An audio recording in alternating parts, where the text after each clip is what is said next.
اللہ اکبر اللہ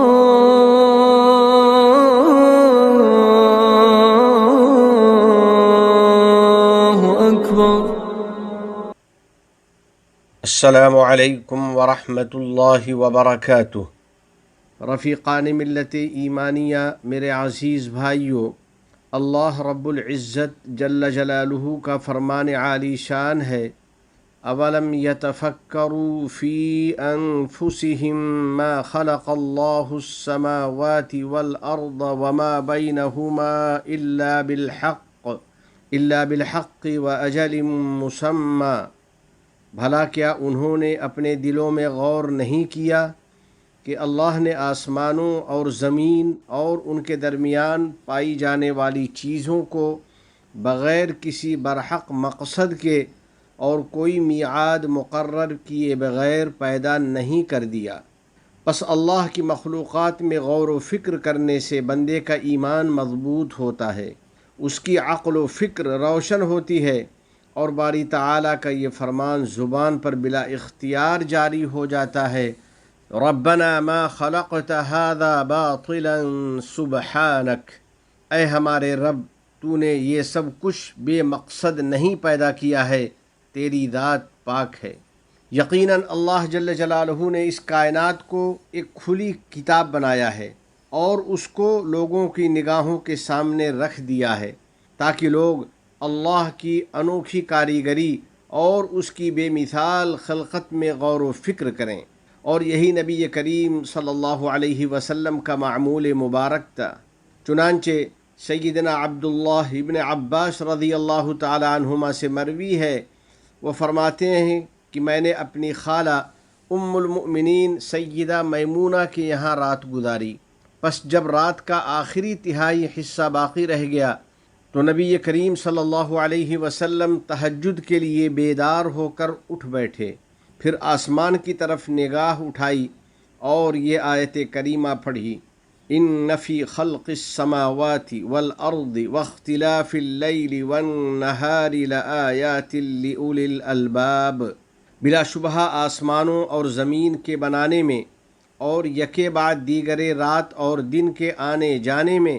عقل والوں کے لیے دلائل ہیں۔ حضرات سامعین، میرے دینی بھائیوں، بلا شبہ پاک ہے وہ ذات جس نے آسمان کو بغیر ستون کے بلند کیا، اسے ایک محفوظ چھت بنایا اور ہمیں اس میں غور و فکر کی دعوت دی۔ چنانچہ ارشاد ہے، الم تروا کیف خلق اللہ سبع سماوات طباقا وجعل القمر فیہن نورا وجعل الشمس سراجا۔ کیا تم لوگوں نے یہ نہیں دیکھا کہ اللہ نے کس طرح 7 آسمان اوپر تلے پیدا فرمائے ہیں اور ان میں چاند کو نور بنا کر اور سورج کو چراغ بنا کر پیدا کیا ہے، پس اس کے نتیجے میں یکے بعد دیگرے دن اور رات کی آمد و رفت کا سلسلہ شروع ہوا۔ واقعی خالق کائنات جل جلالہ کی یہ قدرت و حکمت آدمی کی عقل کو حیرت میں ڈال دیتی ہے اور نگاہوں کو اپنی طرف متوجہ کر لیتی ہے۔ اللہ تعالیٰ کا ارشاد ہے، وَمِنْ آيَاتِهِ اللَّيْلُ وَالنَّهَارُ وَالشَّمْسُ وَالْقَمَرُ، اور اس کی نشانیوں میں سے رات، دن، سورج اور چاند ہیں۔ ہر عیب سے پاک ہے خدائے عز و جل جو ہر چیز کا پیدا کرنے والا اور عظمتوں والا ہے، اور بہت بابرکت ہے خدائے عز و جل جو ہر معاملے کی تدبیر کرنے والا اور حکمت والا ہے۔ اللہ تعالیٰ نے اپنی شان میں فرمایا ہے، الذی جعل فی السماء بروجا وجعل فیہا سراجا وقمرا منیرا وهو الذی جعل اللیل والنہار خلفة لمن اراد ان یذکر او اراد شکورا۔ بڑی بابرکت ہے اس کی شان جس نے آسمان میں برج بنائے اور اس میں ایک روشن چراغ یعنی سورج اور نور پھیلانے والا چاند بنایا، اور وہ ایسی ذات ہے جس نے رات اور دن کو ایک دوسرے کے پیچھے آنے جانے والے بنائے، اور یہ سب اس شخص کے سمجھنے کے لیے ہے جو سمجھنا چاہے یا شکر ادا کرنا چاہے۔ یا اللہ، تو ہر عیب سے پاک ہے، تو ہمیں اپنی تخلیق میں غور و فکر کرنے والا بنا دے، اور ہم سب کو اپنی اور اپنے نبی محمد عربی صلی اللہ علیہ وسلم کی اطاعت کی توفیق عطا فرما دے، اور ان لوگوں کی اطاعت کی توفیق دے دے جن کی اطاعت کا تو نے حکم دیا ہے۔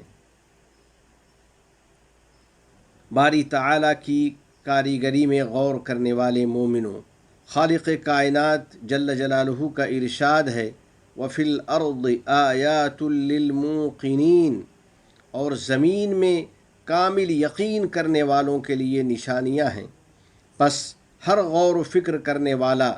اور عبرت و بصیرت کی نگاہ سے دیکھنے والا بندہ کھلی آنکھوں دیکھ لیتا ہے، اور اس حقیقت پر اس کا ایمان و یقین پختہ ہو جاتا ہے کہ اللہ تعالیٰ نے زمین کو ایسی حکمت سے بنایا ہے کہ وہ اپنے آپ میں مضبوط و مستحکم ہے اور اپنے وسائل میں متوازن و معتدل ہے، جیسا کہ خدائے عز و جل کا فرمان ہے وَالْأَرْضَ مَدَدْنَاهَا وَأَلْقَيْنَا فِيهَا رَوَاسِيَ وَأَنبَتْنَا فِيهَا مِن كُلِّ شَيْءٍ مَّوْزُونٍ، اور زمین ہے کہ ہم نے اسے پھیلا دیا ہے اور اس میں پہاڑوں کو جما دیا ہے اور اس میں ہر طرح کی چیزیں توازن کے ساتھ اگائی ہیں۔ پھر باری تعالیٰ کی طرف سے انسان پر یہ ذمہ داری عائد کی گئی ہے کہ وہ اپنی حد تک زمین کے نظام کو محفوظ رکھنے کی کوشش کرے، اس کی آب و ہوا کو معتدل رکھے، اور زمین کے سرمایہ کی حفاظت و پائیداری میں اپنا کردار ادا کرے، اور اس کی نعمتوں کو ضائع نہ کرے بلکہ ان کو صحیح طریقے پر استعمال کرے۔ یقیناً خدائے عز و جل نے اس زمین کو ہموار و مرتب کیا، اسے پھیلایا، اسے لائق منفعت بنایا، اس میں اپنی نعمتوں کو بکھیر دیا اور اس میں پانی برسایا، بس اس کے ذریعے ہر قسم کے غلے اور پھل پیدا کیے۔ چنانچہ اللہ تعالیٰ کا ارشاد ہے ينبت لكم به الزرع والزيتون والنخيل والأعناب ومن كل الثمرات إن في ذلك لآية لقوم يتفكرون، وہ اللہ تعالیٰ تمہارے لیے اسی سے کھیتیاں، زیتون، کھجور کے درخت، انگور اور ہر قسم کے پھل اگاتا ہے۔ بلا شبہ ان سب باتوں میں ان لوگوں کے لیے بڑی نشانی ہے جو سوچتے سمجھتے ہیں، اور باری تعالیٰ نے ہمیں ترغیب دی ہے کہ ہم اپنی ذات میں اور تخلیق انسانی میں غور و فکر کریں۔ وَفِي أَنفُسِكُمْ أَفَلَا تُبْصِرُونَ، اور خود تمہاری اپنی ذات میں قدرت الہی کی بہت سی نشانیاں ہیں، کیا پھر بھی تمہیں دکھائی نہیں دیتا؟ بلا شبہ اللہ تعالیٰ نے ہمیں مکمل صورت اور بہترین سانچے میں ڈھال کر پیدا کیا ہے،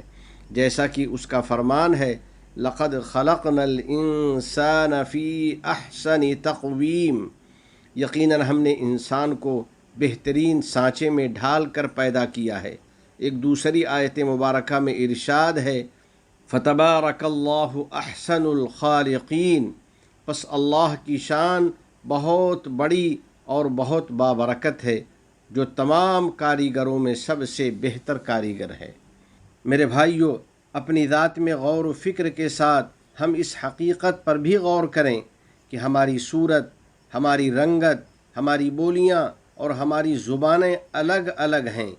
یقیناً یہ اللہ تعالیٰ کی عظیم قدرت ہے۔ اس کا ارشاد ہے إِنَّ فِي ذَلِكَ لَآيَاتٍ لِّلْعَالِمِينَ، بلا شبہ اس میں علم والوں کے لیے نشانیاں ہیں۔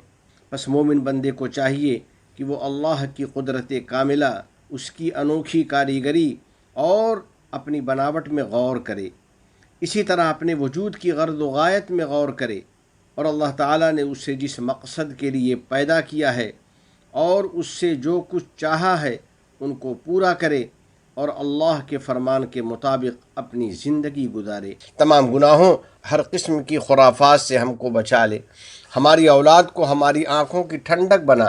ہم پر باران رحمت نازل فرما، ہمارے والدین، عزیز و اقارب اور پوری امت مسلمہ کی مغفرت فرما، متحدہ عرب امارات اور عالم اسلام سمیت پوری دنیا کو امن و امان کا گہوارہ بنا۔ اس ملک کے حکمراں، عوام اور مقیمین کو ہر قسم کے شرور و فتن سے محفوظ فرما۔